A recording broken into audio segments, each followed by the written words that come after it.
So, welcome to the next episode here of Gravel, Grub, and Beer. Starting out at the, as you can see, the Indian Rock Elementary School. Good place to park to hop on the Heritage Trail. This loop, this is a real deal loop. A lot of climbing. Guessing around 1,500 feet for the or 1,500 feet for the first about 14 miles, give or take a little bit. Obviously, I've done this loop before. I really like it. Quite a bit of gravel, although there is some connecting regular paved roads. Most are okay with some room to maneuver, and but there is one section on, I think it's Yellow Church Road, that that can be a little. It's about a half a mile, but it's just generally a busy half mile. Not a lot of room on the other side of the white lines on the road. So the plan is to do this. A lot of climbing, cut down through William Park from the rail trail, then Hollow Creek. Drop down to Hollow Creek Greenway, and then climb up White Church, and we're going to stop for lunch and a beer at a place called the Valley Inn in Seven Valleys. Been there, regular patron, so to speak. Nice place and a good food, and we'll get more into that deeper into the ride. So see you at the next segment. Days Mill Road. You can see it's a popular place to park for the Heritage Rail Trail. You can even rent tubes and canoes to go floating down the South Branch of the Conewago. So this is the start of one of 4 climbs on the road. So this is one of them. It's not too bad, but Days Mill is a little busy. And we'll take this up to Kroll School and then to Overlook Road, which will dump us into I think it's William Kane Park. We'll check it when it gets up there, but it's affectionately known around the York area as Lake Redman. So let's the climbing begin. And full disclosure, don't rate my climbing prowess. I'm way hungover, so this is going to be an interesting little feat, this ride today. So here we are up the first climb. You can see Overlook, and we're going to cross over Reynolds Mill. You can hear a car coming now. So when we cross over, we're going to head into the William Kane Park. And I stay with my cross bike, or gravel bike. Sorry, old school there with the cross reference. With my gravel bike, I mainly stay on what we call the carriage trails, which are kind of wide. Almost you can would be able to fit a four-wheeler in them. There's plenty of single track in and amongst what we call Lake Redman or William Kane Park, and so hopefully we run into some mountain bikers and whatnot. It'd be fun to mix this up a little bit, get some interactive videos with other people riding and whatnot, because it's a nice little area to fish.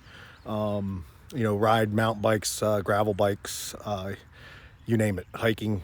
So we'll move on. We'll see you at the Water Street climb. Well, I thought I was going to make it over to Water Street through Lake Redman here, but they've been doing a lot of work the last few years. This is actually a dammed man-made lake that's a water reservoir, and I think as they're wrapping up some of this work, they're having troubles with controlling the flow. So here's some remnants of that. And I know it's hard to see, but out there is the lake, and the other side where we're heading to here in a little bit.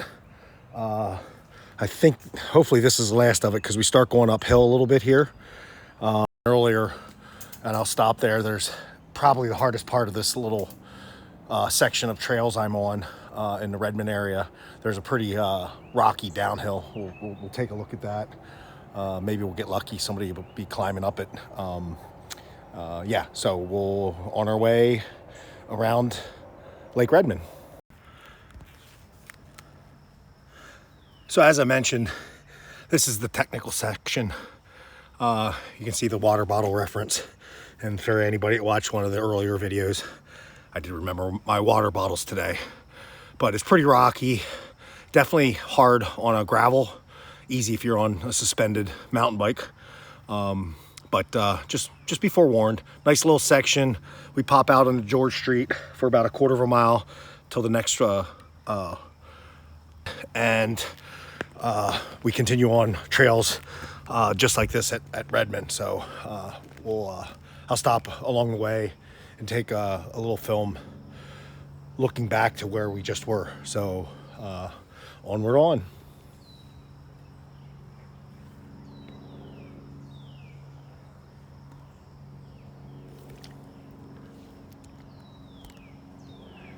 Apparently it's not shutting off. All right, let's try. So as I mentioned, you see the trees on the other side of the lake there. I don't even know if I've ridden a mile since that downhill section. Ironically, I think I'm about 6 miles in, and the badness is out, so the hungover's gone. The legs feel okay despite all the climbing I did yesterday on a separate ride that I didn't video. And you know, with this part of the lake and the carriage trails here, as I head out to Water Street to climb up into Jacobus, just a portion of both the carriage trails and single track here in the Lake Redman area. It is a really nice day, not too hot, not too humid, very unusual for early June in the mid-Atlantic. So with this, we'll continue to go up and down on the trails here along the lake, and then head down to Hollow Creek Greenway, which is another little gravel section after some paved road. See. So here we are at the start of the Hollow Creek Greenway trail. Just came down off a steep hill. And I'll mention this, a couple of the hills here are downhills especially are fast. I think dropped in from Jacobus, dropped down from Jacobus, quaint little town. A Rutter's there if you need a gas and sip for a bathroom break or something to drink. However, this 2 bottles should get you through this ride. But going back to the downhill, I mean, I wasn't even trying, and I think I hit 40. Part of that might be my fat bottom, 215 pounds.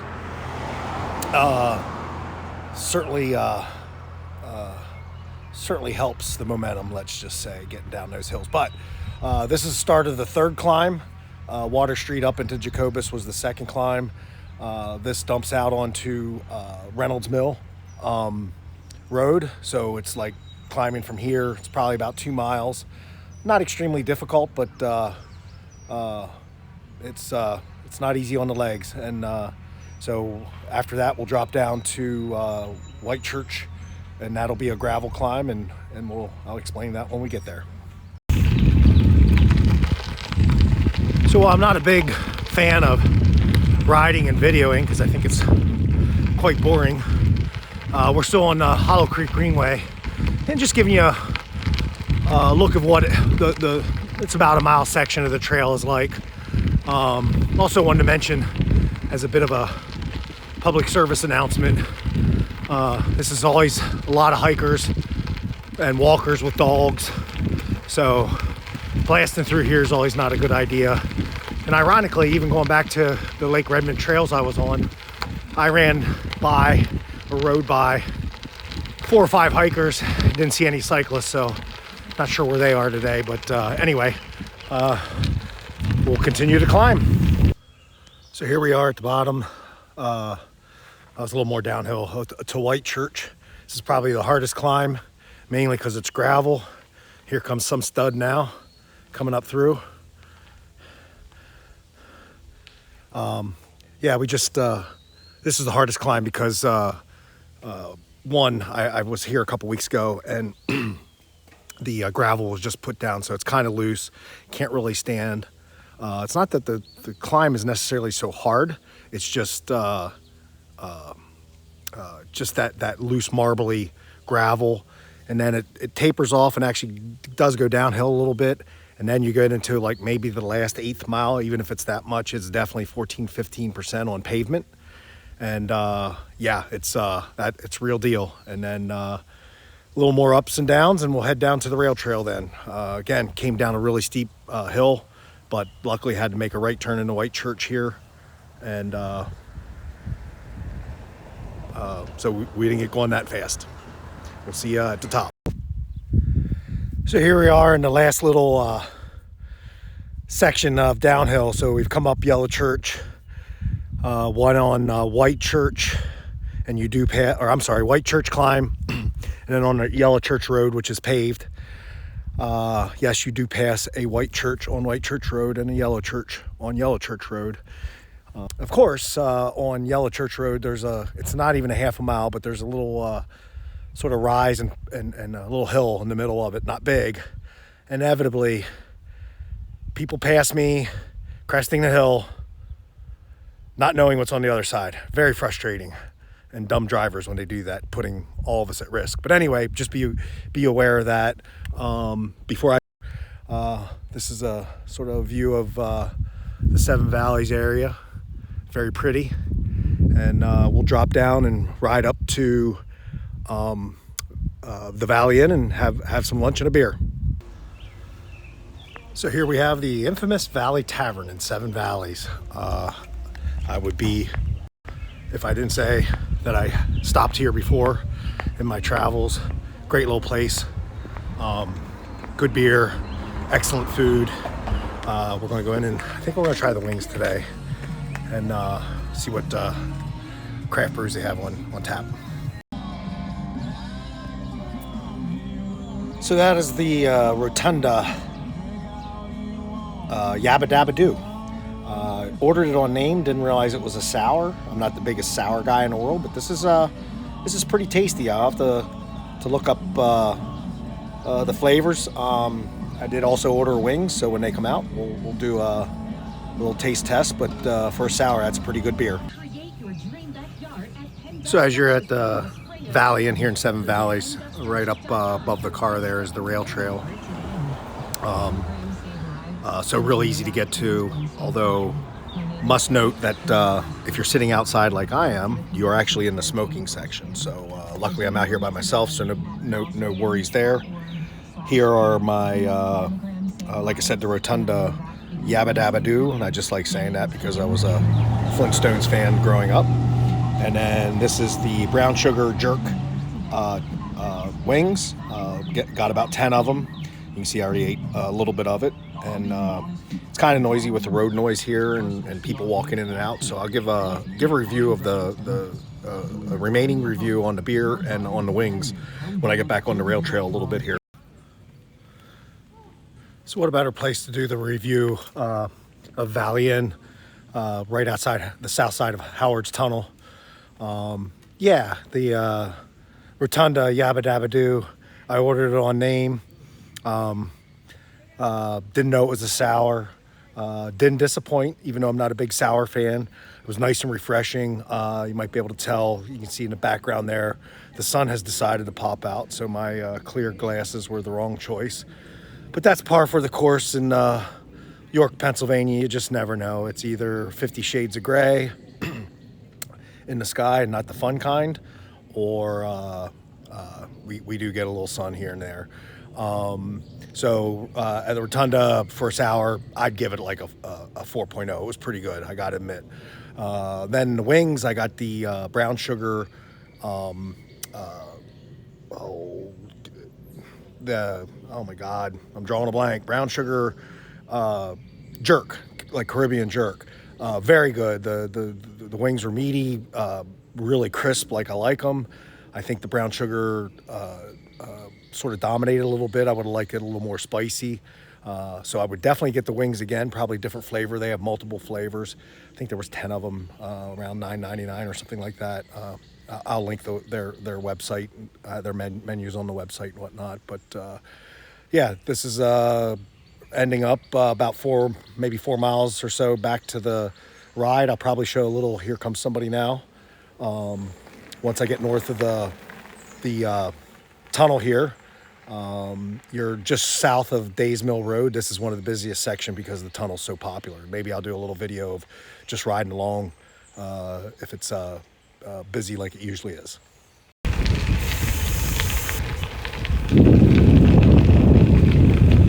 So funny that I say this is one of the busiest sections and no one's here, but you can see as I just passed by some of these rock formations, the engineering it took to do this railroad is pretty amazing. Obviously you can see with Howard's Tunnel back there, they didn't blast through that, but you know, this runs right into the heart of York County, or York City, and it's our connection with Baltimore. Actually, that's where all our trade was before the automobile and the interstate and the highway system was built. So kind of cool. A lot of history, especially when you get down in the southern part. We'll get into that later, but that's you know, that's there's a town down there named New Freedom for a reason, which is just north of the Mason-Dixon border. But that's the connection of South Central Pennsylvania to Baltimore, and why, if you're on the other side of the Susquehanna River, everything's Philadelphia connected because that river's so big. And then the Appalachians made it hard to do business with Pittsburgh. So a little history there of why York County's so tied to Baltimore. So that's enough of the riding and the old just riding along and filming. About 2 miles to Indian Rock Elementary School, and we'll wrap this up. So there you have it. That's a wrap. So about 24 and change mile ride, about between 15 and 1600 feet of climbing. The I don't know if I rated the wings back there, so I'll try that again. If I did, hopefully the number's at least close. But like I said, the wings were really good. I wouldn't pick that flavor again, so I'll give them a 3.85. I would have liked to have a little more of that Caribbean jerk punch to them. And then this ride's one of my favorite rides. I know it's front loaded with the climbing. The first 60-70% is all up and down, but you have a mixture of that greenway, the lake,